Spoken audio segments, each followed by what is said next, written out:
আসসালামু আলাইকুম। সুপ্রিয় নবম এবং দশম শ্রেণীর পাশাপাশি অষ্টম শ্রেণীর শিক্ষার্থীবৃন্দ, সবাই কেমন আছে? আশা করি সবাই ভালো আছো। আজকে আমরা জ্যামিতি নিয়ে আলোচনা করব। যে তোমাদের গণিত বিষয়ের জ্যামিতি নিয়ে আলোচনা করব। তো জ্যামিতি মানে কি? জ্যামিতি হলো ভূমির পরিমাপ। এখন আমাদের জ্যামিতিতে কি কি আছে? জ্যামিতিতে কয়েকটা জিনিস আছে। একটা হচ্ছে সম্পাদ্য, আমাদের কি কি আছে? এক হচ্ছে সম্পাদ্য আছে, আর দ্বিতীয়ত হচ্ছে আমাদের উপপাদ্য। কি আছে? উপপাদ্য।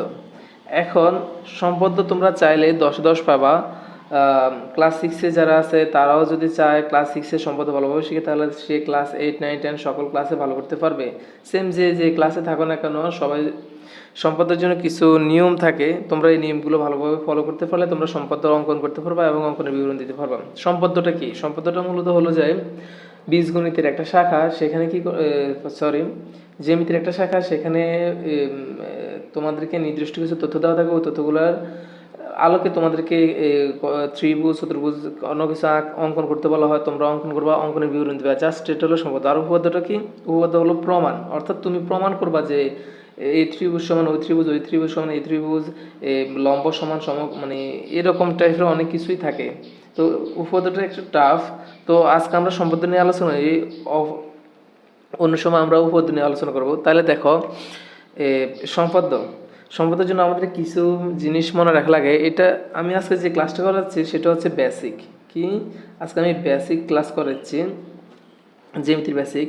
তো এর জন্য আমাদের কিছু সিম্পল মনে রাখতে হয়। যেমন এই যে আমি একটা ফোঁটা দিলাম, এটাকে বলা হয় সাধারণত বিন্দু। এটা কি বলা হয়? বিন্দু। তোমরা দেখতে পাচ্ছ কিনা জানি না, এটাকে কি বলা হয়? বিন্দু বলা হয়। এখন দেখো, এই বিন্দু থেকে যখন একদিকে ওই যে বিন্দু বিন্দু পানি মিলে কি হয়, অনেক মহাসাগর তৈরি হয়ে যায়, বা ক্ষুদ্র ক্ষুদ্র বালুকণা মিলে একটা মহাদেশ তৈরি হয়ে যায়। সেম একটা বিন্দু যখন একদিকে চলতে থাকে তখন এটা অনেক দূর সরলরেখা তৈরি করে। তাহলে যখন একটা বিন্দু থেকে একদিকে ছুটতে থাকে, অ্যারো চিহ্ন তারা বুঝে এটা অসীম, মানে সীমাহীন পর্যন্ত এটা ছুটতেছে, তখন এটাকে বলা হয় রশ্মি। এটাকে কি বলা হয়? রশ্মি বলা হয়। এটাকে তখন রশ্মি বলা হয়। আর যখন একটা বিন্দু থেকে উভয় দিকে গমন করতে থাকে, কি উভয় দিকে এটা গমন করতে থাকে, কতটুকু যাবে এটা কোনো সীমা নাই, তখন এটাকে বলা হয় রেখা। তখন এটা কি বলা হয়? রেখা বলা হয়। বিন্দুর সাধারণত স্থান অবস্থান আছে, রশ্মির একটা প্রাপ্ত বিন্দু আছে কিন্তু এর দৈর্ঘ্য নেই, আর রেখার কোনো প্রাপ্ত বিন্দু নেই, এর দৈর্ঘ্য নেই। এখন আসো রেখাংশ। তো এর আগে তো তোমরা বুঝে গেছো অবশ্যই রশ্মি কারা আর রেখা কি জানে বলে, রেখা কারা। তো এখন তোমরা রেখাংশ চিনবা। রেখাংশ, তো রেখাংশ কি?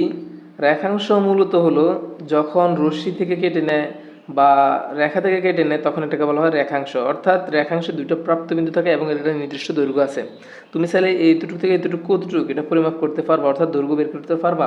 আবার এই যে একটা প্রাপ্ত বিন্দু এ আর এই যে একটা প্রাপ্ত বিন্দু বি, সেম এখানেও একটা প্রাপ্ত বিন্দু আছে। এতই রেখাংশ হচ্ছে যা দুইটা প্রাপ্ত বিন্দু আছে সেটাকে কি বলা হয়? রেখাংশ বলা হয়।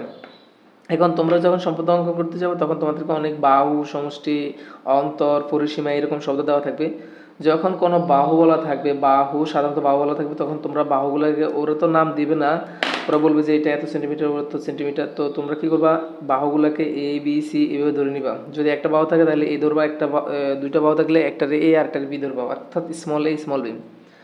আর যদি থাকে সমষ্টি, সমষ্টি থাকলে কি করবা? সমষ্টি থাকলে তোমরা অ্যাশ দিবা, সামের প্রথম অক্ষর অ্যাশ, এই কারণে তোমরা কি দিবা? অ্যাশ দিবা। আর যদি অন্তর থাকে, অন্তর অন্তর মানে বাদ দেওয়া, বিয়োগ করা এরকম বোঝায়, তখন অন্তরের একবারে ছোট একটা দেওয়া থাকে, তখন তোমরা এটা কি ধরবা? অন্তরের ক্ষেত্রে ডিস্টেন্সের ডি ধরবা। আর যদি কি থাকে, পরিসীমা থাকে, পরিসীমা থাকলে তোমরা অ্যাশ ধরবা। আশা করি বুঝতে পারছি। সরি, পরিসীমা পি ধরতে হবে। তো এখন কোণের ক্ষেত্রে তাহলে কি করবা? যদি কোনো সম্পদের মধ্যে বলা হয় 60 ডিগ্রি কোণ দেওয়া আছে, 40 ডিগ্রি কোণ দেওয়া আছে, তখন তোমরা কোণের ক্ষেত্রে এক্স ওয়াই জেড এই সিম্বলগুলো ব্যবহার করতে পারবা। আসলে আমি বুঝতে পারছি। এখন আসো বৃত্ত কি?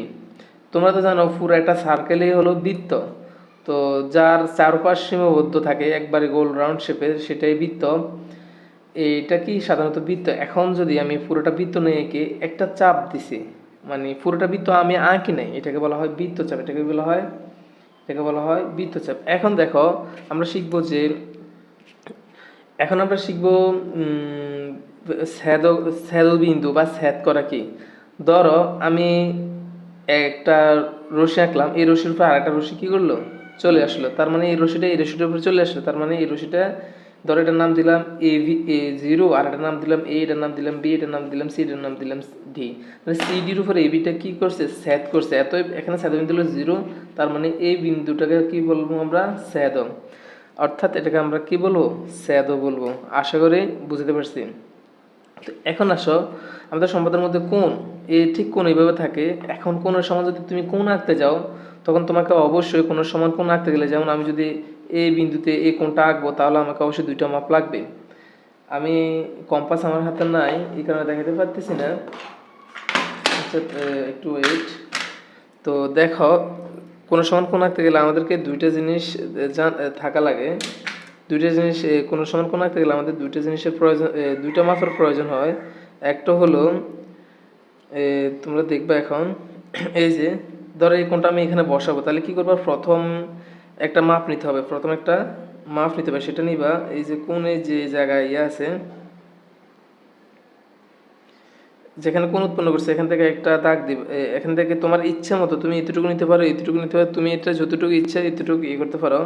তাহলে আমি এতটুকু নিলাম, যতটুকু নিলে সৌন্দর্য দেখা যায়, তো আমি ঠিক এটা এইভাবে নিলাম। তো তোমরাও ঠিক এইভাবে নিবা। দেখো, এই ঠিক এইভাবে নিলাম।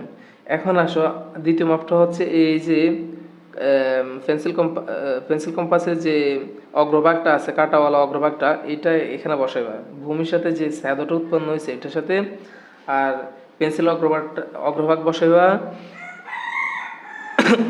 অপর বাহুর যে শ্যাদোবিন্দু ওইখানে। তো আমি এখানে অগ্রবাহু শ্যাদোবিন্দু বরাবর এটা বসালাম। আমার মাপটা ঠিক মাঝ বরাবর গেছে কিনা, শ্যাদোবিন্দুর মাঝ বরাবর গেছে কিনা, ওই মাপটা আমি এখানে বসে দিলাম। তাহলে দেখো, সহজে আমাদের কি হয়ে গেছে। এখন আমরা এটাকে সুন্দরভাবে স্পিডের উপর দিকে তুলে দিব, তাহলে আমাদের কোনো সমান কোণ হয়ে গেছে। তাহলে দেখছো, ঠিক তোমরা এইভাবে কোনো সমান কোণ এঁকে নিবা। আশা করি বুঝতে পারছি। আজকের ক্লাস এতটুকুই। যদি সম্পাদ্য জানতে চাও, সম্পাদ্য কীভাবে অঙ্কন করতে হবে, কীভাবে অঙ্কন করা লাগবে, তোমরা যদি এগুলো জানতে চাও, তাহলে কমেন্টে জানাবা। আজকের মতো আল্লাহ হাফিজ।